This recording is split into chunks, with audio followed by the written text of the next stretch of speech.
হাত জোর করে ক্ষমা চাইতেছি। আমাকে আল্লাহর হস্তে মাফ করে দিবেন।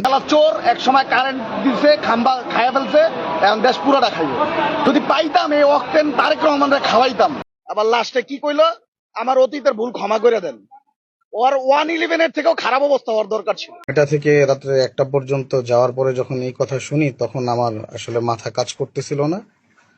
তখন আমি হয়তোবা মানসিক ভারসাম্যহীনভাবে এই কথাগুলো বলছি, যেটা আমার মোটেই বলা উচিত হয় নাই। এজন্য আমি দেশ ও জাতির কাছে ক্ষমা প্রার্থনা করতেছি। বিশেষ করে জনাব তারেক রহমান সহ বিএনপির সকলের কাছে আমি এটার জন্য হাত জোর করে ক্ষমা চাইতেছি। আমাকে আল্লাহর হস্তে মাফ করে দিবেন। আমার আসলে হিতাহিত জ্ঞান ঠিক ছিল না, এই জন্য আমি এটা বলে ফেলছি। আমাকে একটা স্বাভাবিক জীবন যাপন করার মতো একটা পরিস্থিতি করে দিবেন।